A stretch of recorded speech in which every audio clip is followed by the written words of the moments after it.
আমি শিক্ষা দেব যত পুরুষের দলে, নারী শিক্ষা পাবে তব ছায়া সুশীতলে।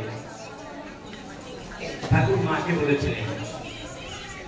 প্রথমে প্রণাম জানাই দলিতের মুক্তি সূর্য পূর্ণ ব্রহ্ম শ্রী শ্রী হরিচাঁদ জগৎ জননী শান্তি মায়ের রাঙা পায়। প্রণাম জানাই তাদের উত্তরসূরি প্রদীপ পাবন গুরুচাঁদ মাতা সত্যভামার যুগল চরণে। তারপরে প্রণাম জানাই গতকাল এই হরিবাসরে উপস্থিত সকল ভক্ত ভক্তাদের শ্রীচরণে। বলে গেল মায়েদের প্রশংসা করে গেল। আমি যদি কিছু না বলি মায়েদের সম্বন্ধে, তাহলে নিজেকে অপরাধী বলেই মনে করত। নিশ্চয়ই কিছু বলার প্রয়োজন আছে। এই সভা আমার শান্তি মাকে উদ্দেশ্য করে রাখা হয়েছে। এই সমাজে মনোবাদী এই সমাজে মায়েদের কোন স্থান ছিল না। আমি মনে হয় এর পূর্বে এখানে কোন আসরে আলোচনা করেছিলাম। মাই মানা করেছিল গুরুচাঁদকে যে গুরুচাঁদ আমার কথা আর কাউকে করো না, কারণ এখনো সে সময় হয়নি যে আমার কথা লোকের কাছে তুলে ধরবে। কারণ আমরা যে শ্রেণীর এবং বিশেষ করে আমি নারী, এই নারীদের সমাজে কোনো স্থান দেয়নি। কিন্তু এই সমাজ পরবর্তীতে স্বীকার করেছে পৃথিবীতে যা কিছু আছে মঙ্গলকর অর্ধেক তার দিয়েছে নারী, অর্ধেক তার নয়। কোন কালে একা হয়নি জয়ী পুরুষের দরবারি, প্রেরণা দিয়েছে শক্তি দিয়েছে বিজয় লক্ষ্মী নারী। নারী বিজয় লক্ষ্মী, নারী লক্ষ্মী। এ কথায় সমাজ কিন্তু প্রথমে জানতে চায়নি, বুঝতে চায়নি, স্বীকার করতে চায়নি। কিন্তু ক্রমে ক্রমে এমন সময় এসেছে যে সমাজ স্বীকার করতে বাধ্য হয়েছে, মানতে বাধ্য হয়েছে। তারই ফলস্বরূপ আজ আপনারা এখানে এসে হাজির হয়েছেন। শুধু এখানে নয়, মালকানগিরি, শুধু মালকানগিরি নয়, ভারতবর্ষের বিভিন্ন জায়গায় এমনি করে মহোৎসব হরিসভা করি। সেখানে দেখা যায় 60-40 অর্থাৎ 60 জন মায়েরা থাকলে ভাইরা 40 জন। কিন্তু এখানে 90 আর 10 90 জন মা এবং 10 জন ভাইরা এসে হাজির হয়েছে। বড় গর্বের কথা। আম্বেদকরের বাদীরা বলেন, যদি তুমি একটা নারীকে শিক্ষিত করতে পারো, যদি তুমি একটা নারীকে পথ দেখাতে পারো, সে সমগ্র সমাজকে পথ দেখাতে পারবে। একটা পুরুষকে শিক্ষিত করলে হয়তো সে তার পরিবারকে পথ দেখাতে পারে, কিন্তু একটা নারীকে যদি শিক্ষিত করা হয়, সে সমগ্র সমাজকে পথ দেখাতে পারে। এটাই নারী জাগরণের লক্ষণ। এবং এই জন্যই আয়োজন করা হয় শান্তি সভা। মায়েদের প্রতি পুনঃ আমি জানাই আমার সশ্রদ্ধ প্রণিপাত। এমনি করে সময় দিয়ে আপনারা আসবেন, আপনাদের মনের কথা, আপনাদের মনের ব্যথা অশ্রু জলে মায়ের পায়ে নিবেদন করবেন। সে অশ্রু যে ওই ঠাকুরের কাছে পৌঁছে যাবে, এতে কোনো ভুল নেই। ঠাকুর যে মাংসে ঠাকুর বলেছে, অবশ্য আপন মুখে বলিয়াছি আমি, তোমা মা ভেদ করে হবে নরকগামী।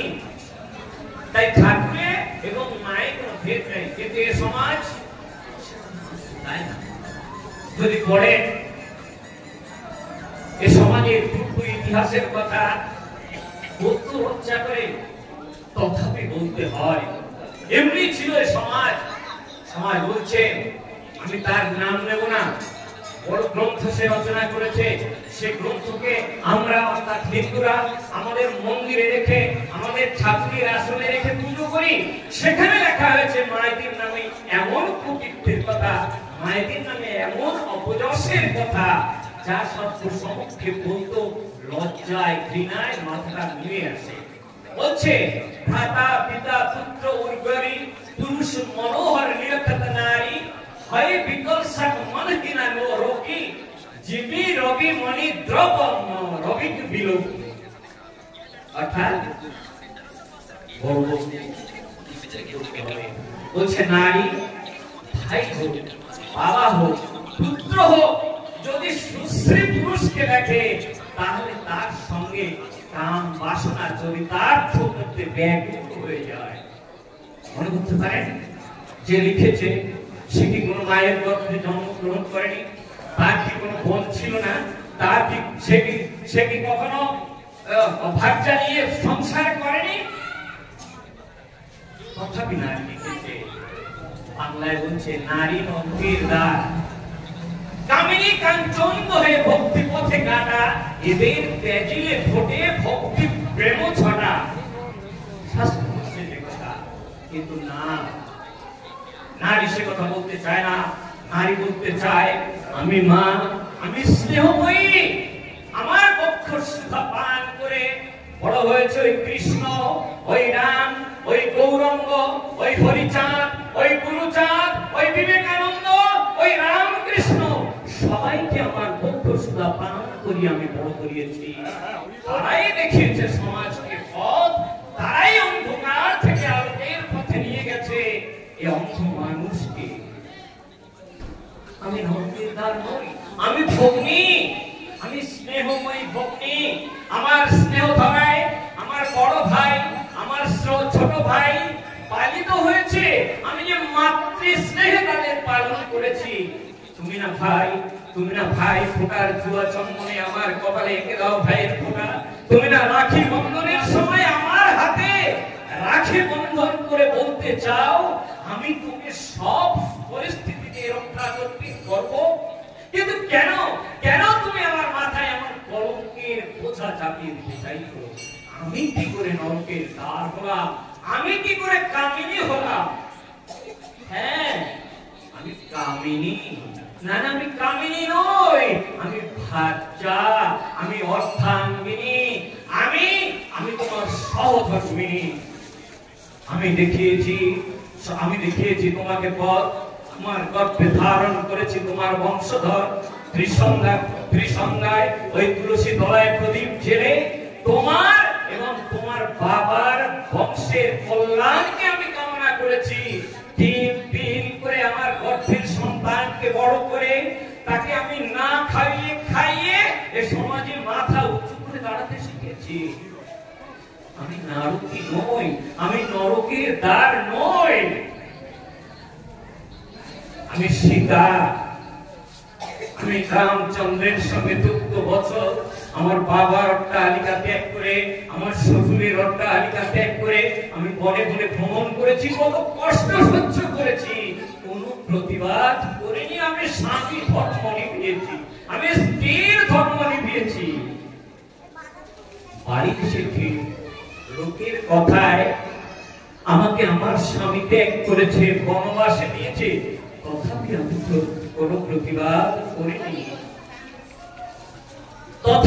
কোনো প্রতিবাদ করিনি। আমি যে বিষ্ণু প্রিয়া, আমাকে ঘরে শয়ন করে রেখে আমার স্বামী সন্ন্যাস নিয়ে গেল, আমাকে বলে যায়নি।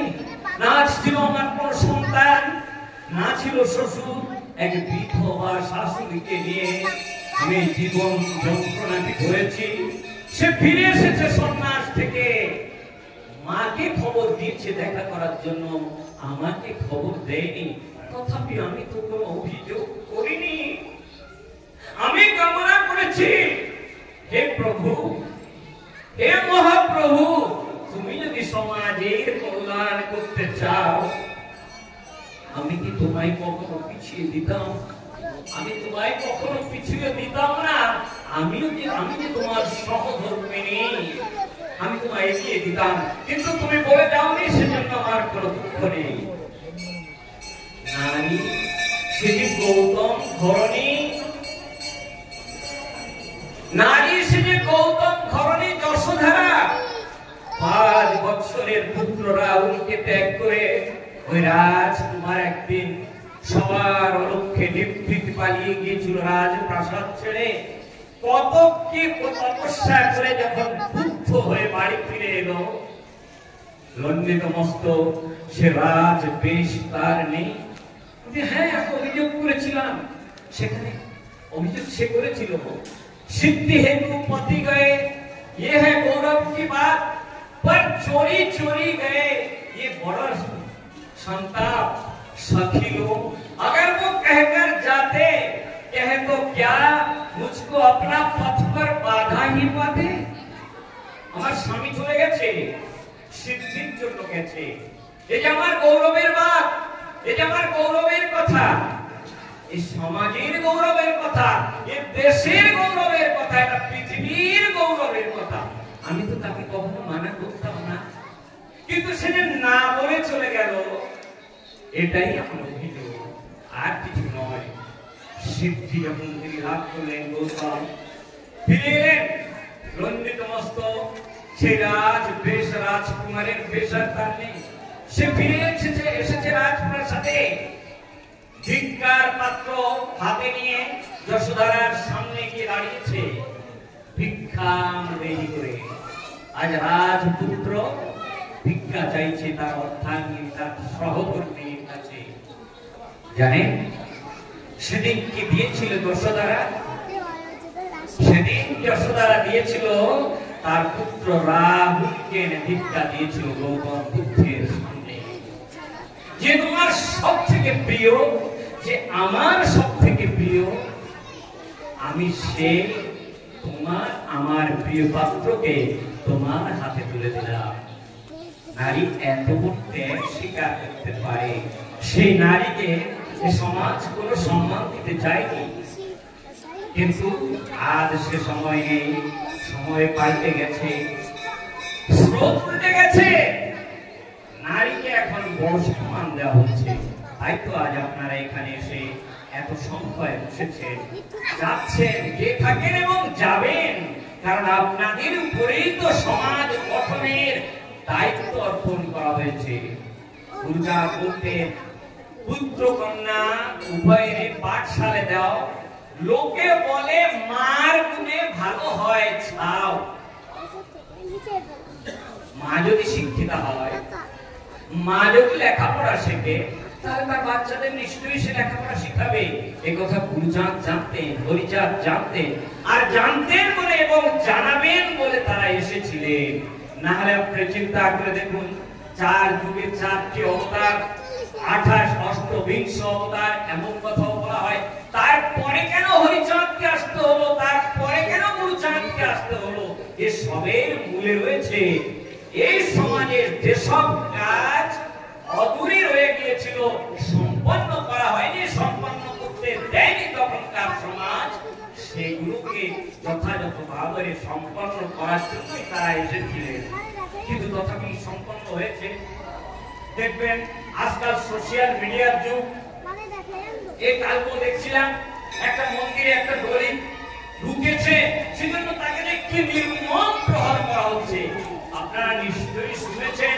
কিছুদিন আগে উত্তরপ্রদেশ যেখানে রামচন্দ্র জন্ম নিয়েছিলেন সেই রামচন্দ্রের দেশে ওই ভাগবত কথা আলোচনা করতে যাবেন করে এক যাদব অর্থাৎ যাদের কুলে যাদের বংশে কৃষ্ণচন্দ্র জন্ম নিয়েছিলেন সেই যদুকুলের একজন দুইজন কথাবাচক গিয়েছিলেন এক জায়গায় ভাগবত কথা বলবেন বলে কি অপমান তাদের করা হয়েছে তাদের লণ্ডিত মস্তক করে এক ব্রাহ্মণের প্রস্তাব দিয়ে তাকে শুদ্ধ করা হয়েছে ভাবতে পারেন একবিংশ শতাব্দীতে এসে দাঁড়িয়ে হরিগুরুচাঁদের আদর্শে আমরা মানুষ হয়ে বুদ্ধ চৈতন্যের আদর্শে মানুষ হয়ে সমাজে দাঁড়িয়ে এখনো আমাদের উপর এরকম অত্যাচার চলে দেখতে হয় সোশ্যাল মিডিয়ায় সমাজের চিত্রকে সঠিকভাবে সকলের সামনে তুলে ধরে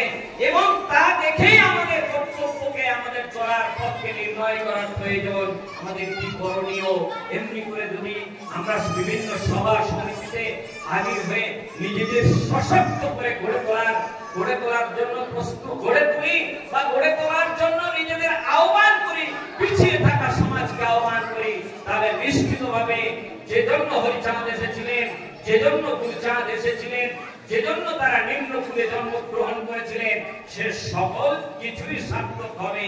নচেত বৃথাই আমাদের এমনি করে সঙ্গ করা, বৃথাই আমাদের মতুয়া হওয়া, বৃথাই আমাদের মানব জীবন।